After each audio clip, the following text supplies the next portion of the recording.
Welcome to the intersection of technology, cybersecurity, and society. Welcome to ITSPmagazine. Knowledge is power, now more than ever.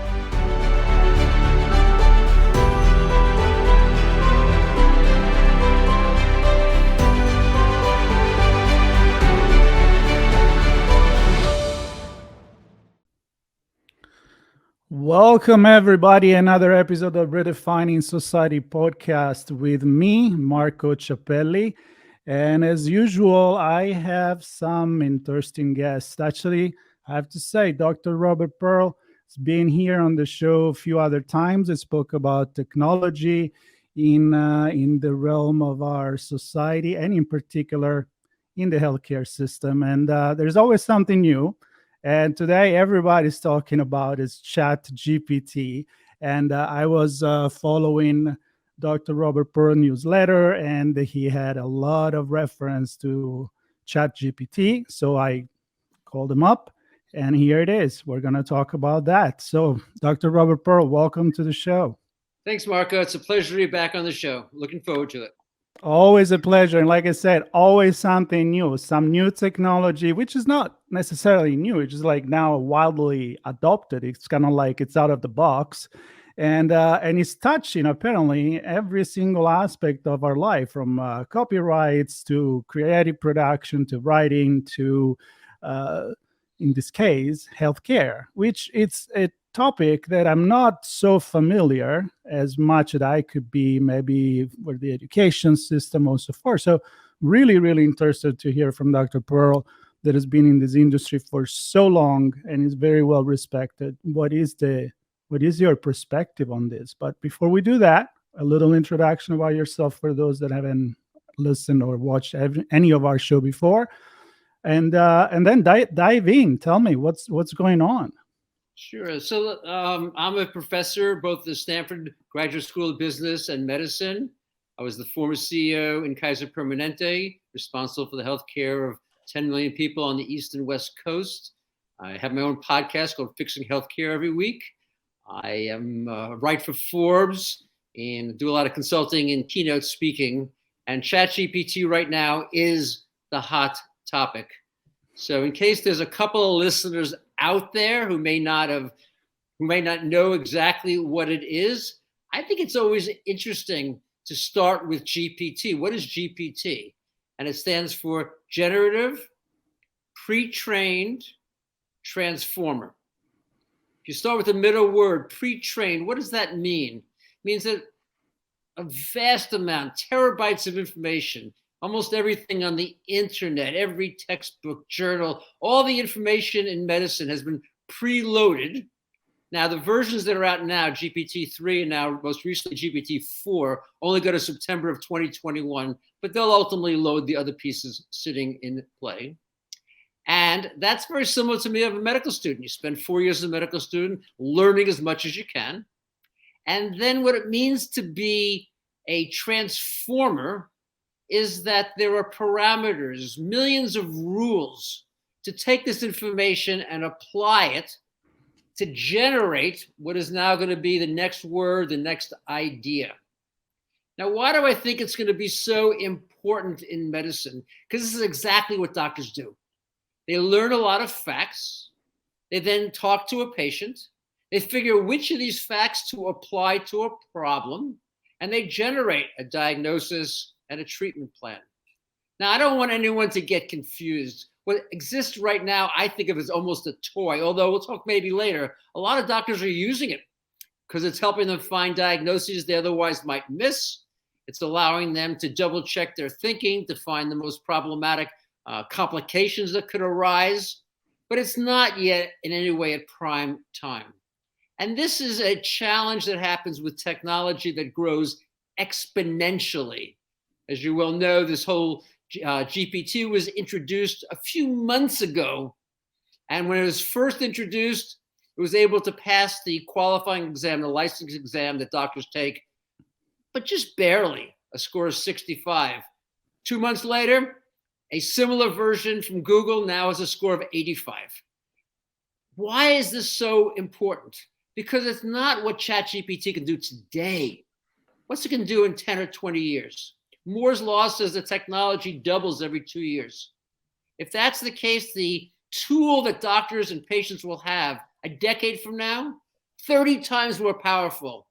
And 20 years from now, 1,000 times more powerful. It is not even conceivable to me that humans can keep up. We don't evolve at anywhere near that pace. And I'll add one more piece. Medical knowledge doubles every 73 days. What human can keep all that information in his or her head?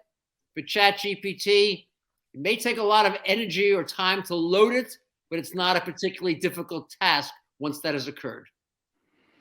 Yeah, well, full of points here, and I want to make a reference here to something that we talked about in one of our prior conversation about the status of the medical community and how sometimes they may not be the first one that want to adopt a new technology because they are kind of maintaining a certain way of doing things. But from what you said at the time, which you mentioned, and I want to recap this, that it's not a good thing for the medical profession, of course, because you need to embrace new technology. But also, I guess you can't, of course, follow it and embrace it blindly. It's not the solution of all things. And this is, I think, of all the ChatGPT conversation I've been having, is it's a tool, right? So in one of your notes before we decided to have this conversation, you kind of referred to this as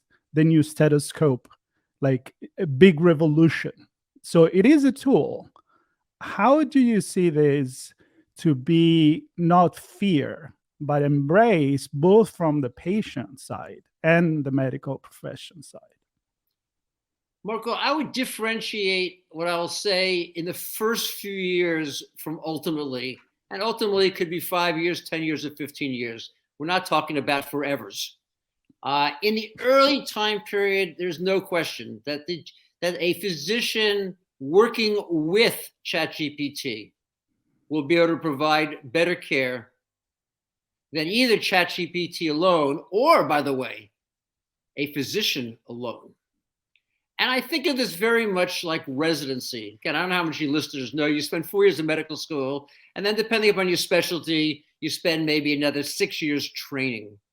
When you're an intern, you're not given carte blanche. Every order you write has to be reviewed. Every diagnosis you make has to be confirmed. There's an attending physician who looks at that. That's how I see ChatGPT in the early phases. It will give a lot of good ideas, a lot of information, but you should have a doctor also overseeing it. And before you go ahead and decide to get treated in a certain way, get medical approval. But if this technology becomes 30 times more powerful or 1,000 times more powerful, a time's going to come when people are going to go there for at least straightforward information, if not actually complex information. And what ChatGPT will be able to do is provide what we call in medicine precision medicine. If you look at how we approach a problem, we differentiate young kids from, I'll say, very, very elderly individuals. But there's a difference between being 20, 30, 40, 50, between being in very good health or having diabetes and maybe asthma and a couple of other conditions. You have your family history. Won't be long till we load in your genetics, all your medical treatments. You can start to have a very precise tool. Now, if you're asking how do people protect themselves today, the answer is you have a physician who is going to have to look at whatever information you have, although you can become much more educated asking the right questions if you have this data coming off of a generative AI technology. But at some point, those paths are going to cross. And how will we know it? I'm not exactly sure. I think what we'll see, as in most new technologies, is that some people will grab hold, the first shifters, the first changers at the cutting edge, and then more and more people will do it. And after a certain number of years, probably a relatively small number, people will say, of course, we always did it that way, not remembering what it was like on the first day of that transition. I know there is always that thing like, we've always done it like this. And they're like, well, until when? Until the last time you change. And then you think you've always done it like this. And now this change is happening really, really, really fast. Let's go into tool in terms of knowledge, right? I like to make that distinction versus action, right? Because one of the things that people fear when we talk about artificial intelligence is the all 9,000 of 2001 Odyssey, where it actually make decision, it locks the astronaut outside and it's like, bye-bye. So I think the fear is like, if we give all the power to AI to make decision and act, then what if it makes mistake? So you can say, well, doctors, engineers, people make mistakes too. So I like this idea of working together. It's almost like an extra brain, but a very, very powerful brain. How do you see these actually to get into, I don't know, the surgery room or integrating with other kind of advanced technology? Sure. You're asking a very important question. So let me back up first a little bit and have listeners think about the smartphone, the iPhone. I remember when my dad, the first year it came out, he bought an iPhone. And what did he do with it? He put it in the trunk of his car. And he kept it Just there in case. Just in case he had a problem driving his car and he needed to call someone. That was the only application he could see for this phone. Now you go forward 15 years. How much of the retail you purchase do you get through your phone? How much of the way you drive, where you go, the GPS, the roads you take, dating apps. I mean, these things weren't even imaginable way back when. Your banking. What happens if they get it wrong? You can lose all your money out of your bank. Well, this is the kind of change that people do. And actually, most people feel more comfortable and trusting in the application than the person in the bank teller. They feel better buying it online and having it delivered the next day than counting on a human being to make all those arrangements. This is the transition that happens. As we said, some people are early adopters and they're willing to take the chance. And at some point, there's just enough experience. So we like to think, well, wouldn't it be better if we had the ordering, the retail ordering, and the person doing it at the other end? No, the retail ordering becomes solid enough. Now you asked a couple of other questions I think that are really important. First, the knowledge. Do you want the most up-to-date knowledge base? Technology will be able to do that better than humans. We already said it's every 73 days that it doubles. No one can adopt that. But even the newest textbook is a couple of years old. The journal articles are less old. If you go to every conference in the world, maybe you're even more up to date. This technology can have that information. But I think what it really can do, that's even more so, is to continually be learning. Now, the current tools can't do that. They don't have enough, we'll call it active memory, to have knowledge long enough. These are technological problems that can be solved. So imagine if the technology, and we'll talk about it, probably a couple of different ways it could happen, and patient safety, I think, is a big, important part. But imagine if the technology can follow a doctor working with a patient who's in the hospital, has monitors, and can be looking at the data coming off of the monitors, can be following the care provided by the nurse, can be following the lab results, can see the physician's orders, all this information, which is massive. I mean, doctors learn how to use it, but medical students have to spend a couple of years figuring just that out. And now this technology can incorporate all of that. Take someone with a chronic disease. Let's take diabetes, hypertension, the kinds of problems that, if not well managed, lead to heart attacks, strokes, cancer. Imagine you have one of these chronic problems. How do we treat it today? You see a physician and you come back in 3 or 4 months. But your problem is every single day. maybe need to be seen a week from now, maybe not for 6 or 8 months from now.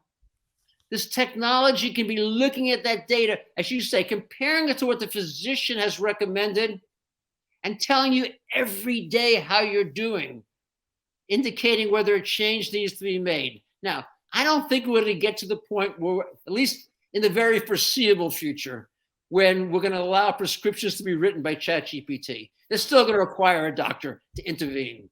And there's nothing about the technology right now that's going to allow physicians to be able to replace physicians in the operating room. But what can it do?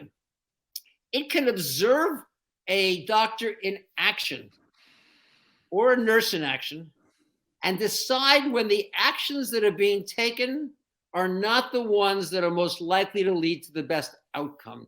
What do I mean by this? Well, the New England Journal of Medicine, which is the leading journal in healthcare, just reported that 1 in 4 patients suffers a medical problem, a major medical problem, unnecessarily after being hospitalized. In my book, Mistreated, Why We Think We're Getting Good Healthcare, We're Usually Wrong, I write about my dad who died from a medical error. What we know is that as many as 200,000 people a year die unnecessarily.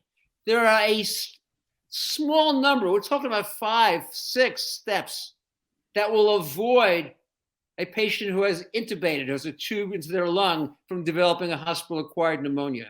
Someone who needs a large IV inserted into their heart, it's called through a catheter, an intravenous catheter, to be able to ensure it doesn't get infected. But people often skip steps. This technology, and remember, GPT-4 now has visual capabilities. Yeah, I was going to go there, yes. And can observe what's going on and can say to the doctor, you're skipping a step. Yeah. I don't know if you've ever heard this phrase, but a lot of people say if you can be hospitalized, bring someone there to protect you.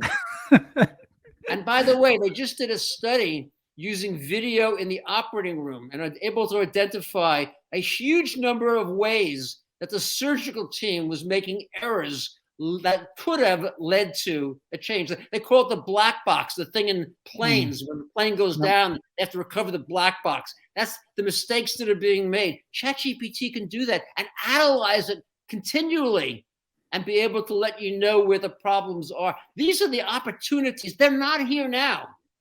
But again, if the technology is 32 or 1,000 times more powerful, it will be able to do that in the future. And that's what I'm so bullish about. I love that. And I was just thinking about that, the GPT-4 with the visual, it's a game changer. And the moment that you can actually even talk to that, because right now you're always doing input text, which is kind of like old school in a way, right? But you can play with it. It's almost like the original video game when you had like text input, because you couldn't create the graphic of it, and now we are in virtual reality.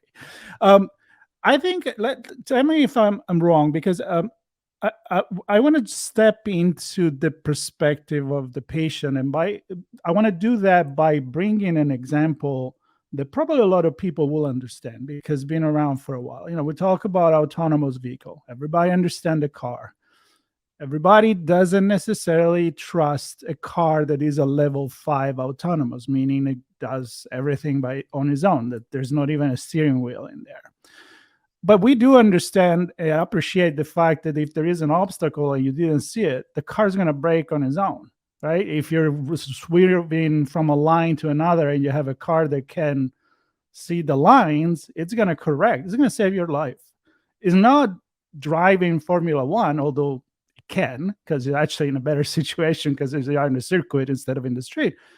But now we have learned to appreciate this. So we're like, okay, I'm still in control, but I got that help. And when you were describing what's going on could go on in the surgical room, those repetitive steps, the human can make a mistake. But if somebody's AI is learning all of this, it can sound an alert and say, stop. But this is very trivial, but it can help you, right? So the moment that you present this, And let's not even go to, a robotic arm doing the surgery. Let's just stay where it is now. That the doctor tells the patient, I looked at all your results. I looked at whatever, MRI, scan, one thing and another. How much are gonna, we're using ChatGPT or any other AI to do so.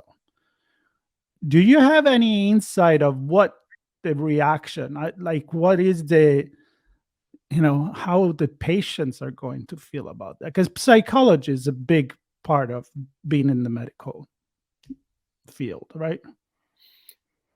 So let me offer a variety of insights.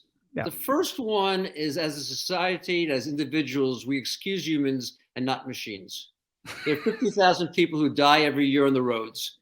If everyone drove an autonomous car and didn't touch it at all, with no steering wheel, no brakes, no pedals, the car just drive, and there were 500 deaths a year, it will go down way so much. Amazing result, and people will be talking about it's not safe. There's 500 deaths a year. I'm gonna point the finger to the one that actually happened, right? Or the one that just happened. So I think that this is a transition.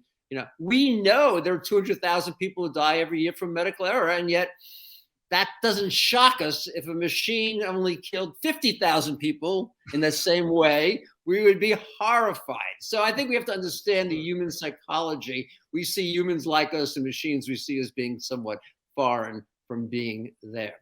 But I think the difference between an autonomous car and a doctor is different, which is that we assume that as a driver, you're capable, not saying you do it, but you're capable of 100% safety. If you see someone carrying a bicycle, you realize that's not a car, that's two wheels in the air. You know what it is. And getting a machine to know that, it's obviously you have a long background in technology. 20 years ago, getting the technology to understand the edge of a table took a massive amount of time. That was a problem that couldn't be solved. Being able to recognize a cat versus a dog was a problem. These are problems that have been solved, but there's no way that the technology will ever be able to recognize every problem that's there, because they're just infinite. As we look at what a car is, what a sidewalk is, what a bicycle is, all the changes that are there. So if the belief is that we have 100% ability as humans to always make the right decision, then autonomous vehicles will never be totally embraced. But that's not the way medicine is. When doctors make a diagnosis, sometimes it's 100% definite, but most of the time it's a probability, because we don't have a test to identify every problem. It's impossible. We'd be operating on every patient every time. And we know this because if you do CAT scans and MRIs of the human body, we find things in everyone that are not really a problem, but they look like a problem. And so we have to figure out how to sort through what is a problem and what's not really a problem. And that process will be done better by a generative AI than a human brain at some time point, because it can consider and calculate all of the pieces, and there's no human who will have that ability to accomplish that. And it will always learn, because it can take an almost infinite amount of information and data. And so it can get precise to the 10th place, and then the 1's place, and the 10th place, and the 100th place, and the 1000th place, as it has ends that are bigger and bigger and bigger, more and more data and more information. So if you look objectively and you assume that drivers will never make a mistake because they always can see things and know what they are, you're absolutely right. They never should make a mistake, and ignore the fact that 50,000 times a year mistakes are made. But when it comes to the diagnosis and treatment, what you're going to see is that in an individual patient, at some point, ChatGPT, or its derivative, could be a Google product or some other company, just as well, entrepreneurial company. Some product actually will be able consistently to do better than doctors, because it will be able to have, as you say, a lot more knowledge and apply it in a much more refined and a greater mathematical type way. Because essentially medicine is a probabilistic. Driving is not. We don't say, is that a car or a bicycle? I'm not sure. You know if it's a car or a bicycle. But is this cancer or is this a benign condition? I can tell you your chances are 99, 99.9, 99.99. The technology will be able to go to 5 and 10 and 15 decimal places. And there are already stories like this about, observing scans and seeing a tumor. I think I saw an article just a few days ago about a tumor that was even so far from developing, but the machine learning, because that's what comes before AI anyway, detected it. And, would it actually be? Well, maybe not, but it was definitely something that was a cancer cell. So to have this on top of the experience of the humans, which you said it. I mean, we make a lot of mistakes. I think we're expecting too much from human anyway. And then we forgive much easier, as you said, if it happened. Do you see some difference application or perception and legislation so on when it comes to more creative approach to ChatGPT versus a more scientific lab trial and error type of application? And I know we may go a little bit away from the medical and the healthcare, but I'm sure you follow, like copyrights issue. Whose fault is if the ChatGPT or the AI mess it up? Is it the software developer? Is it the person that bought it? The people that train it? Who's that, right? So do you foresee certain things that may apply from a creative legal perspective before it actually will become incorporated into our everyday practice and society? This is such an important point you're raising, because it's important for listeners to understand how AI differs from what I'll call algorithmic solutions. I'll explain them in a second. And then how ChatGPT differs from AI solutions or deep learning overall. So if we look at what I'll call an algorithmic solution, this is taking a medical problem, let's say specifically how much insulin to give to a patient, and taking human experts who are going to use their best thinking to create a tool that now will take a set of information and make a recommendation. That actually has to be approved right now by the FDA. It actually could be patented, as you say. It's something that has been humanly developed, and it's a very, I'll call it, narrow box. It's a particular application for diabetes. You can't use that application for asthma. You need another application for asthma. You can't use that for cancer of the pancreas, is different than cancer of the lung. Conceivably, it's a common cancer methodology, but not likely. So we're back into what we normally think about from technology. You have an idea, you create a company, you develop something, you patent it, you sell it for that particular application. It needs regulatory approval, and if the regulators don't like it, you can't sell it. ChatGPT is totally different. It's like saying, can you patent the idea of telephoning people? It's a tool that is used by the person. It's not an answer given to the person. It's not something that I give you that you use to get a date. It's a tool that you invent to accomplish all of that. And how do you invent it? You just ask the right questions. So what you'd have to patent is the ability to ask the question. And I don't think that's patentable. What you'd have to control is the right of humans to ask questions to this machine. Now, there are some things that will be built into the technology, and some people will force it to be built in. So you can't ask the kinds of questions that are likely to lead to massive harm through bullying, through self-perception, through other changes. But those are going to be just the most general landscapes that you can't get around. You can't ask how to build a terrorist bomb, although you can go to the internet and find that information today, or something like that. You can't ask how you can kill a certain person. I think they're going to build protection and against those kinds of outrageous requests, but to ask, here's my most recent blood glucose measures, the last 50. Here's my hemoglobin A1C for the past 10 years. Here's the amount of insulin that I take every single day. How am I doing? Do I need changes? What might you recommend? How do you stop the application from doing that? You simply can't. Right. Right. No, it makes sense. But then, of course, you do something that has a specific, and using the telephone in general. You build the telephone in a certain way. You build a solution that is focused on something, and on that you may get a patent, right? And yeah, but you can't patent what someone says over the telephone. That's yeah, the point I'm making. yeah. No, I So understand. You theoretically could patent, it's what's called the parameters. These are the millions of rules that are used, and you theoretically could patent some of those inside the device and not. But it's so massive, and so no one's gonna give a patent for a million different rules.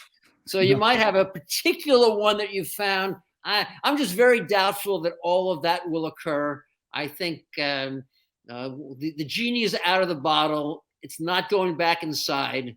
And the real question is going to be, what concern do these companies have about something negative happening, at least impacting the perception of the product, if not some kind of legal suit? If it's used in some way that leads to bullying, will they be responsible for that? Now, it exists today in social media, so I'm not sure it's going to be particularly different. And as you know, right now, there's a moderate amount of protection that it's seen to be that of the user, not that of the technology itself, whether it's Facebook we're talking about or another type of application. But this is even more general. As I say, it'd be like trying to limit what you can say over your telephone. Not the telephone, but what you say over the telephone. And I have trouble imagining that we'd let that happen. If you say something over the phone and someone's on the other end, they're going to hear what you said. To have a filter and a block sitting in the middle, I don't think Americans would accept that.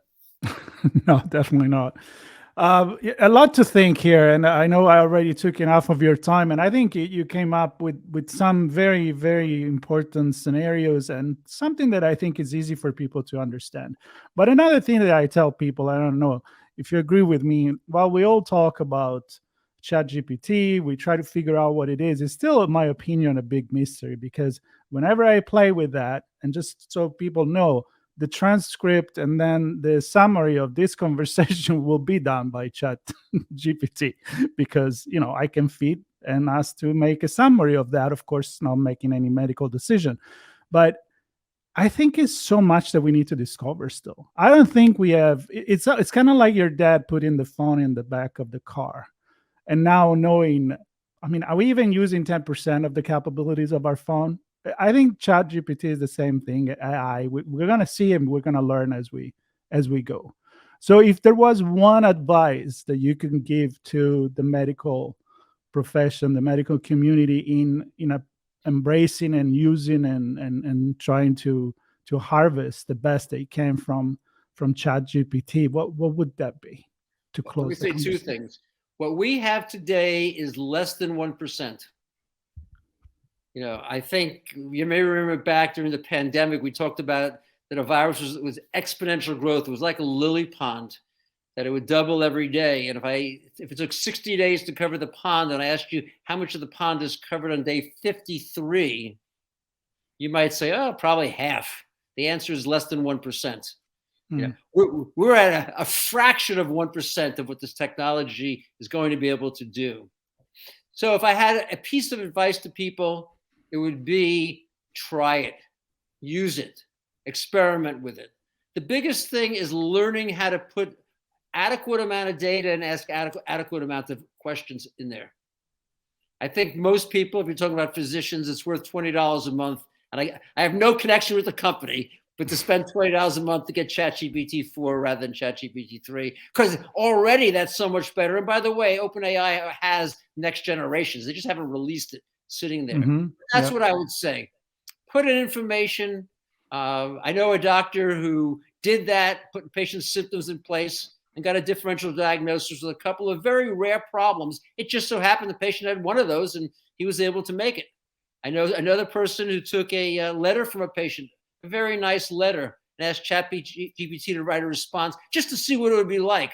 And by putting the entire letter into the technology, got such a beautiful response back out, better than they could have imagined, and then could translate into another language. I mean, we're looking at tools that today we can't imagine how they will work. And like every technology, it seems so hard to use until you use it. And then it seems pretty easy to make a major part of your life. That's my advice to physicians, to patients. Don't trust it yet. Not because it's not usable. Remember, it only goes to September of 2021, so it's not most up to date. And it still needs to have a lot of work to refine it, make it more powerful. But just start to use it and then ask yourself, if it's 32 times better in a decade and 1,000 times better in 2 decades, what is medical care going to be like in the year 2043? Wow.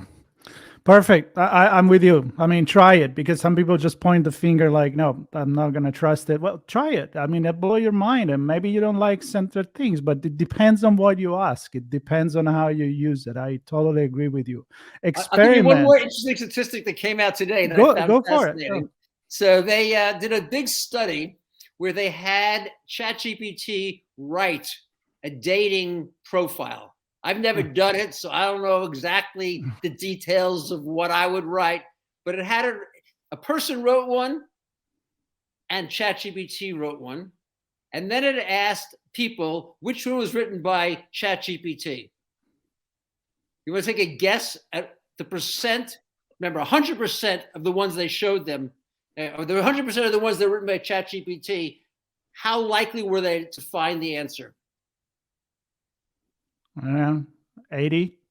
52.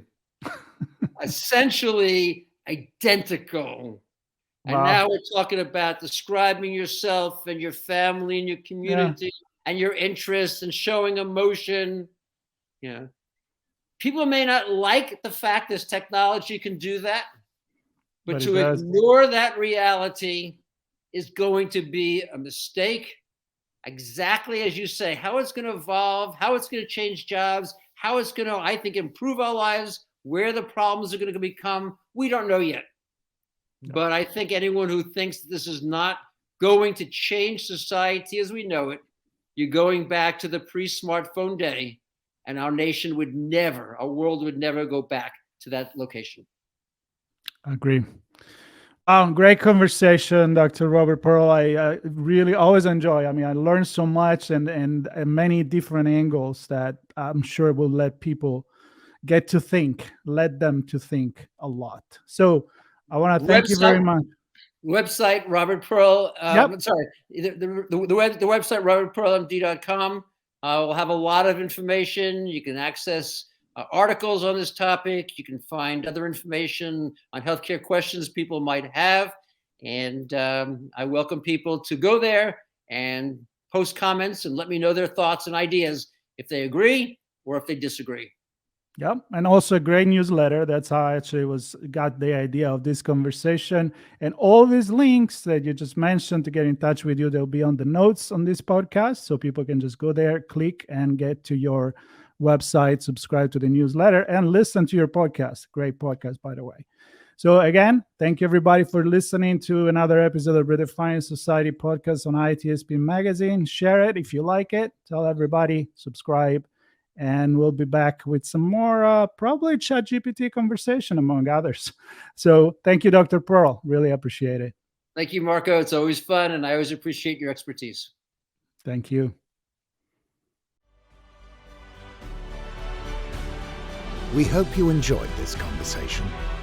If you learned something new and this story made you think, then share ITSP Magazine with your friends, family, and colleagues. If you represent a company and wish to associate your brand with our conversations, sponsor one or more of our columns. We hope you will come back for more stories and follow us on our journey. You can always find us at the intersection of technology, cybersecurity, and society.